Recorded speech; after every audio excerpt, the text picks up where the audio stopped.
Hi everybody, I'm here today to discuss a very cool book written by one of my very favorite authors, Max Scratchmann. Hi Max! Hi. And the book that I'm about to share with you is called Chucking It All, How Downshifting to a Windswept Scottish Island Did Nothing to Improve My Quality of Life. And this book won World Hum's Best Travel Book of 2009. And Max, I love your book. I'm glad. So tell us about your book. Tell us about the book. I wrote this book, it feels like years and years ago. It wasn't that long ago, 5 years ago, because I had spent from 1999 to almost 2006 in the Orkney Islands, which is just off the northeast tip of mainland Scotland. A very cold, very bleak in winter, windswept place that tends to get cut off when the weather's bad. I had, like a lot of people, been living in cities, London, Manchester, Glasgow, all these places, and was finding life kind of run down. So, like a lot of people at the time, the inward was downshifting. Everybody wanted to downshift. Everybody said, yay, if you go to some rural place, someplace that's off the beaten track, this is brilliant. This is where it's really at, where you're really going to find life. Oh my gosh. So that's what I did. And at the time, the books like A Year in Provence and things were huge bestsellers, and everything was very golden, and all the these quaint local people that you met in little villages, and how life was wonderful, and you always ate fresh French bread and drank wine and all the other stuff. And I thought, well, I did the downshifting thing for almost 7 years, and it wasn't like that at all. It went from being sort of quite fun to not so much fun to being downright miserable. And I thought, it doesn't have to be a horrible negative book, but it could be a book that was much more realistic, funny at the same time, about what it would actually be like if you're someone who's used to living in big cities and you take yourself off not only to a small village, but a small village on an island which has one ferry, which has, at the time, plane tickets so expensive that you could go from London to Melbourne cheaper than you could go from London to Kirkwall. Wow. And it was just crazy. It was a really, really, really crazy time, which is why I wrote a fairly crazy book about it. The people who get on best in places like Orkney are people who go there with jobs, in high-paid jobs in oil companies, where they get plane tickets and things thrown in as part of their expenses. I was there living on a freelancer's income, which was not high. So really, you only got off the island maybe once a year, or twice at the most, and you never flew because you couldn't afford it. So it was the ferry in the summer and whatever. And it was an experience. Yeah, carry on. One of the things I loved most, and I grew up in a small town, one of the things I loved most was your descriptions of the people that lived there, because you do, when you live in a small town, especially a rural area, you do tend to know people quite well, their good sides and their bad sides, and you learn to accept them because it's just a whole person. And maybe if you lived in a city, you would only see people during their good sides because there's so much to do. So what was it like living in Orkney for so long and getting to know people so well? It was scary. I mean, one of the things that used to drive me absolutely paranoid, because I was much too urban for this, is when people in Orkney come to visit you, they don't knock on the door. They just open the door and walk into your house. And they expect you to do the same with them. I would go to someone's house and I would knock on the door and wait for them to answer, and they'd be sort of sitting in the living room. What's he doing knocking on the door? Why doesn't he just come in? And they'd come through, and open the door and say, "Why isn't the door's open? Come in." But of course, you'd be sitting in your kitchen or in your living room or something, and someone would just wander in and sit down at the table, and where did you come from? Oh, it's you, and you thought, didn't you know? It just drove me mad. As you know, because you've read the book, as I worked for a while as a postman, helping out. And I mean, that was crazy because the houses didn't have any letterboxes, no mailboxes. Because they were rural houses, there was no signs, no street numbers as I'd be used to in the city. Houses used to be sort of up, I don't know, dirt roads, half a mile off the road. And trying to learn this postal route was an absolute nightmare. You know, and the local postman, of course, just knew it. And you would go to people's houses, and some people you just opened the door, put the mail in, and went away again. But there were a few old ladies who didn't think that, that was proper. So you had to go through to the kitchen and say, "Hello, how are you doing? Here's your mail." Wow. And I got into a lot of trouble because I had said in the book that the chief pastimes in Orkney were drinking, gossip, and adultery, which people took offence at. But it's not because there's any more adultery than there is anywhere else in the world, but because it's a small place. If someone's having an affair with somebody else, the whole island knows about it. So, you know, Sigurd and Inga are having an affair, and the rest of the island's talking about it. I mean, there were no secrets. You couldn't do anything in there without them knowing. And then, of course, if nothing was happening, they would make it up because, you know, it saved people getting bored. There was a case, I won't mention the name, there was a lady there who had recently been divorced, and she thought, oh, there's going to be endless gossip the first time I'm seen with anybody. So the first time she went out in the town after her divorce, she went out with a big group of friends, and she stayed very public. And she wanted, after the pubs had shut, to take some people home. She thought, if I go home with one person, that's just going to be endless gossip. So she took a couple home, with a man and a woman home with her. Next morning, all the gossip was that she'd gone off and had a threesome. Oh my god. Yeah. So I'll get hate mail for repeating that story. But, yeah.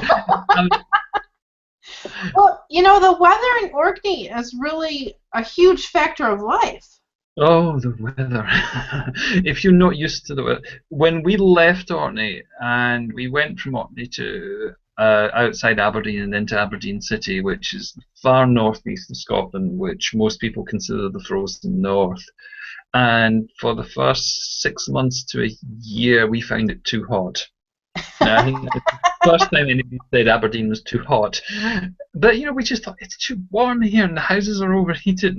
And, you know, we brought our stuff from Orkney, so, you know, duvets and things were like, you know, 4 feet thick and kept you warm in winter. It was just, oh my God, it's so hot. And you turn the central heating off. It's just, the thing in Orkney that used to really get you was the wind, because there are no trees, well, very few trees, there's a little wood, but in the main the landscape is treeless. And when we very first went there, we didn't have a car, so we used to walk or cycle. And these gale force winds used to just come sweep across the island. And you'd be trying to cycle, you'd be on your bike, and you'd be on a relatively flat bit, and it was like you're cycling away and nothing would happen, you know.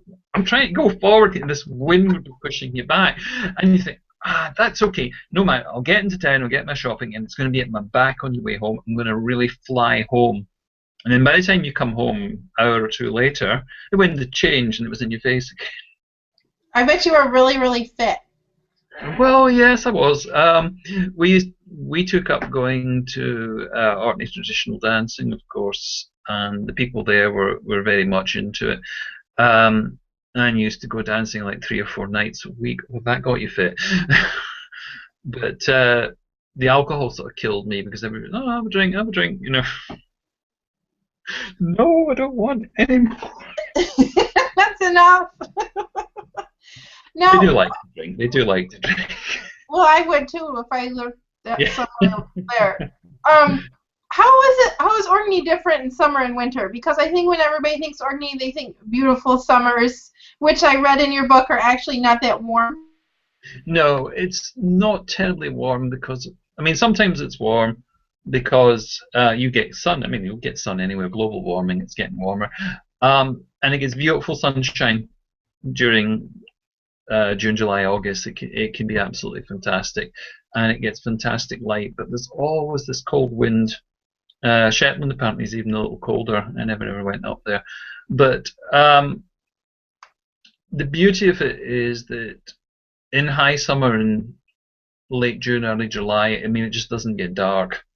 Mm-hmm. It's dark for about an hour, maybe it gets dark about midnight, and by 1:30 in the morning, it's light again, which is brilliant. The only downside of that is that when you get into winter, it's getting dark at 2 in the afternoon. You don't get a lot of snow, but when you do get snow, it comes in like a blizzard because the winds bring it in, and the place just gets complete whiteout.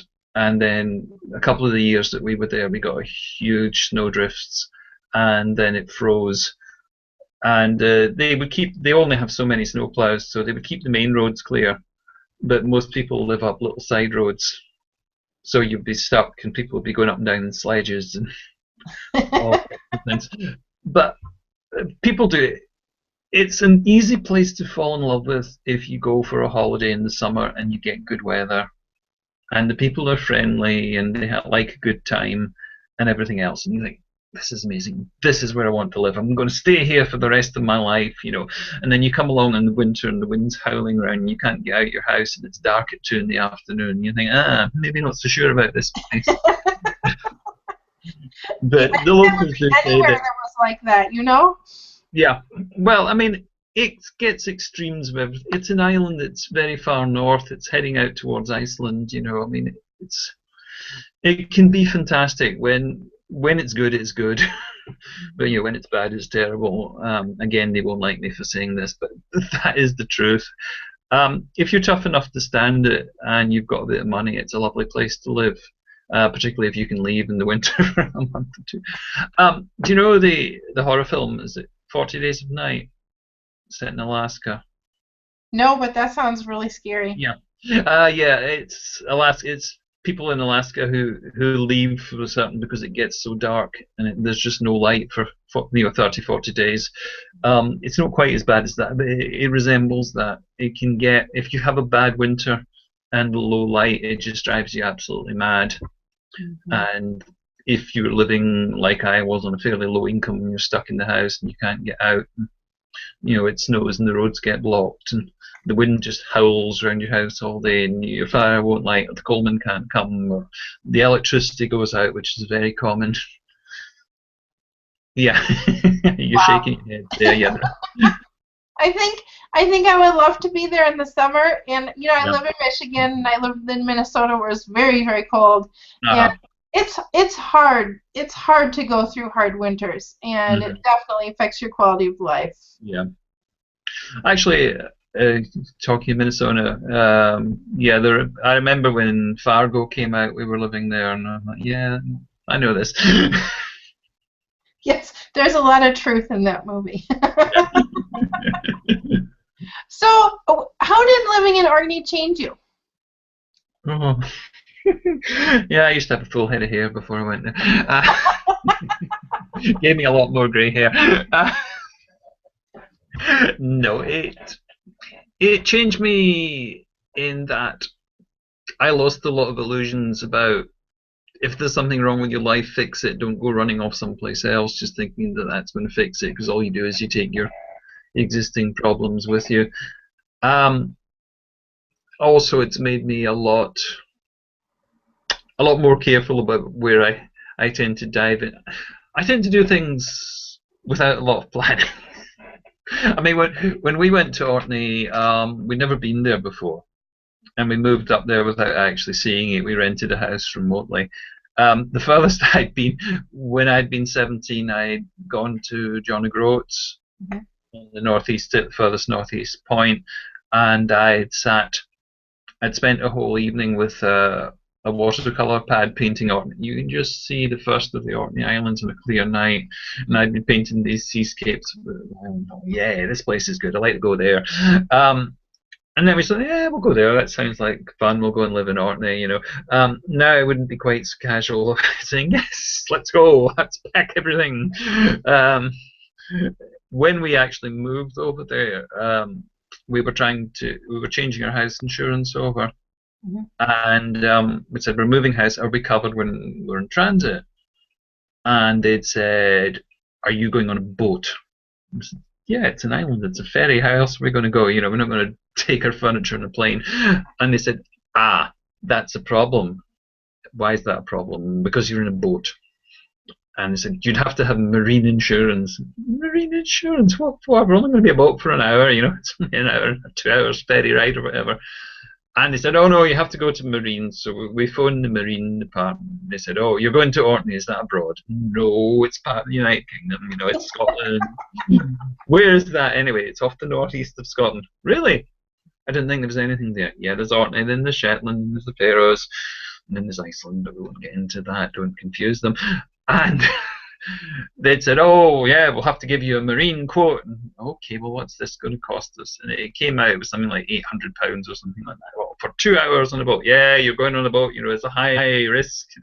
So we figured, oh well, we won't be insured on the boat. The boat sinks, we'll be dead anyway. So but that used to be the thing. I don't know quite how bad it is now, but when I lived there, when you wanted to buy anything, because the internet, of course, was the late 90s, early 2000s, the internet was really mushrooming then, and we could buy things online, and you would get to the, you'd fill in, I needed a keyboard at one point, and the keyboard was £8.95 or whatever, blah blah, like, pay the tax, blah blah blah, postage £29. What? It's a keyboard. And it is because they were using private carriage companies who were not going to ship up there, so they were being farmed out to God knows who. And I know it used to drive people mad. Mm-hmm. And again, it may have changed now, but the shops used to be more expensive, and they used to be, I don't know, do you have it in the States, Primark? No. No, it's a discount clothing store. It's all over the UK. I think it comes from Spain originally. It's all over Europe, but it's all over Britain now. And at that time, the most northerly was Aberdeen, and people used to actually take the boat and drive down to Aberdeen to get their kids' clothes for the year at Primark, because it was actually cheaper to pay the ferry, have the petrol to drive down, get a hotel for the night, buy the clothes, buy a year's worth of clothes and drive back up, than it was buying them in the shops in Orkney. Oh my gosh. When you think about living on an island, you don't think about details that seem small but are very large like that. Yeah, well, your cost of living has got to be higher, because, if you want something brought over, it's got to come and put on a boat and shipped over to you. So, we'd gone from Manchester, and at the time, just to give you an idea, avocados, used to buy them in the fruit market in Manchester, and they used to sell you 3 for 50p. When we got to Orkney, they used to have these avocados that looked like, I don't know, these tiny little shriveled things, and they were, an avocado, brilliant, and they were like £1.50 each. I'm not paying that. It's rubbish. And you say, oh yeah, I'm going to cook this and I'll get this and this from the shop. You'd get down and it'll have been bad weather and the boat hadn't got through that day and there just wasn't anything there to be had, tin beans again. I'm exaggerating, it wasn't always that bad, but there were certain things, if you wanted, I don't know, at the time, coriander or something, they would get 4 packets every day. It was the mad scrammy for it when it actually arrived. That's so funny. It's a very strange place, I'm getting hate mail. I know I'm going to get hate mail. No hate mail. So tell me what you love about Orkney, because you wrote this book, and I think it's very interculturally sensitive, and it portrayed living there so beautifully. What I love about it was the pace of life was actually good, because people are not in a hurry. You can get about, you go into the shop and people think nothing of you standing talking to the assistant. In the supermarkets in the town in Kirkwall, there were always sort of gaggles of people standing in the middle of the aisle just talking because they'd met. Everybody knew you, which sometimes could be annoying, sometimes was really great, because you always had that support. If something was wrong, there was somebody you could go to. What I liked about it most, the thing that I don't miss the weather. I do not miss the weather. But the thing that I do miss is the space. Because I live in Edinburgh now, and it's flats, and there's people above you and people out the back. And at the moment in Edinburgh, in central Edinburgh, you cannot move in the streets because there's so many tourists here, along with all the people who live here anyway. When you were in Orkney, you had a house, and it wouldn't seem like anything to you in America, but you had a house, you had about, I don't know, half an acre of garden, and it was about another half acre till the next house, and you were just scattered about the countryside. Even in the towns, there was a lot of space. And there's only 2 towns, well, 2.5. But um, and it was just that spaciousness which was so good. If they could just fix the climate, so you could actually walk about it, and that stuff would grow in your garden and wouldn't be blown down by the wind, But it had a great sense of, I don't know, space, leisure. It's like a slightly less dramatic Iceland, and some of the things. I mean, I remember just very mundane, going out at night, put rubbish out, and the Northern Lights were out. Hadn't been predicted or anything. They just happened, and the sky was green, and then it went red, and it was just, you just don't see that anywhere else. You have to go somewhere like Iceland to see it like that. So yeah, it had its good points, but don't stay for it. Go in the summer, have a holiday. Have a summer holiday. That's so. Yeah. So I want to talk about just a little bit before we finish. I want to talk about your work, and we've reviewed other books by you, and you are an amazing artist. But do you have some things going on in Edinburgh Fringe every year? What do you have going on this year? Oh, this year, my Fringe diary is just amazingly full. What have I got? I've got 2 shows of my own. So this is one here. This is with my friend Alec Beattie, who's a poet and a spoken word artist. We're doing a poetry show, which is going to be starting this Saturday. Where is it going to be? I'm at so many venues. I'm going to be at the Cortado Cafe in the Royal Mile. We're doing a poetry show. We sort of got together and said, we want to do a show, we want to do some poetry, and we said we have to have a theme. It's going, yeah, we have a theme. So this was about February. Come about June, it was kind of, we have to get our details into the festival. People, we have to have a theme. What's the theme going to be? So they allocated us the venue, which was the Cortado, which is Edinburgh's dog-friendly cafe. And people can actually bring their dogs in, whatever. And Alec had said, I hate dogs, me. So that's going to be our theme, 2 people who don't much like dogs. You're crazy. So it's a listing. But that's going to be good. Then we've also got a lot of good poets coming in who'll be doing some guest spots with us. The other one I've got for you here is this, if you can see it. Moving Pictures. Moving Pictures, yeah. That's a solo show that I'm doing. I've been all my life an absolute mad fan of cinema.